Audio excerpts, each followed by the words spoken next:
it was all about hockey. And so the house would just echo from them just playing downstairs. It was very competitive in this house. Sometimes eating dinner, they're racing to see who could win their plate. And it's like, guys, slow down.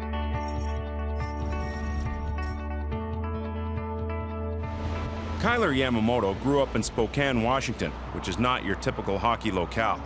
But thanks to older brother Keanu and a little help from his grandfather Don, the desire to play was instilled at a very young age. My dad had retired when Keanu was before he was 2 years old, and so we had asked him to start taking him skating, and so he did twice a week, and Kailer followed along, and so they both skated until they were in first grade. Leanne, she would call me every night after class, see how they did. And I said, Leanne, I said, you better come up and watch him, because he was, you know, at that age, he was very good. Very, very good. He means the world to me. He's my biggest supporter. He took me to hockey for 4 years straight, you know, doing everything he could to, you know, let me excel at the game I love, and, you know, I'm very thankful for him. I don't really think that the boys would be where they are today without my dad.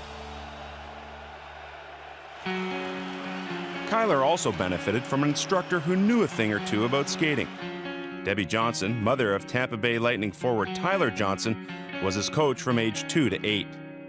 He was more of a natural skater than, you know, a lot of kids are at that age. We did a lot of stick handling, which I think for Tyler and Kailer, both of them, I think the reason both of them, you know, skate so well with the puck right now is from our preschool skates. I'd go out there and help my mom, but at the same time, you know, I'd goof around and try different moves and stuff. And Kailer would always be trying to do the moves that I was trying to do. He'd even be able to do some of them. So right away, I knew that was pretty cool. He was something special to be able to, you know, kind of just watch and just mimic everything. Standing at just 5'8", the skating lessons were key for the diminutive center to be successful on the ice. Jelinek passes to Yamamoto, he's in, he scores! Kailer Yamamoto! We started putting a lot of money into their skating. I always knew the stick handling would come because they could do it here at home because they were downstairs doing it, and I could give them some drills and stuff like that. The shooting part would come. They're a little smaller, so you got to give them a little bit of advantage. I think that's what sets him apart is his skating and how competitive he is. He's so quick and he can turn on it whenever he wants. Like, loses a lot of guys doing that. One time I told him if they ever been in a tent and had a mosquito in them and how much trouble that mosquito would cause. And I was trying to tell him that just because they were little didn't mean they couldn't cause a lot of havoc.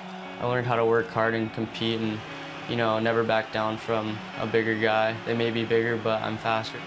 Kailer Yamamoto, just electric whenever he gets on offense.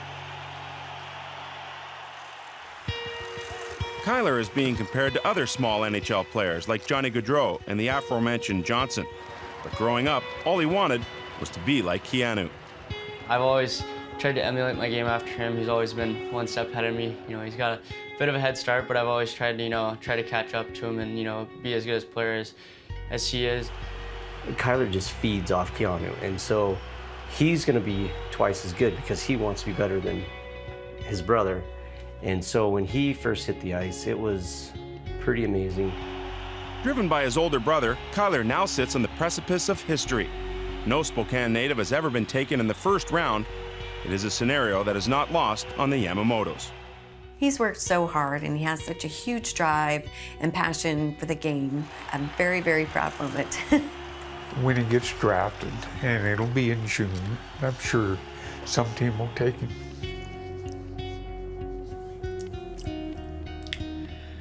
Get a little emotional.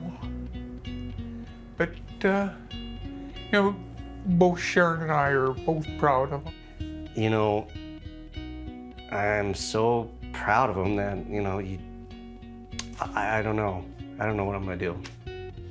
Kid out of Spokane, Washington, at my size, would ever be doing that. But I think once my name gets called, it's going to be a dream come true and probably the best day I'll ever have.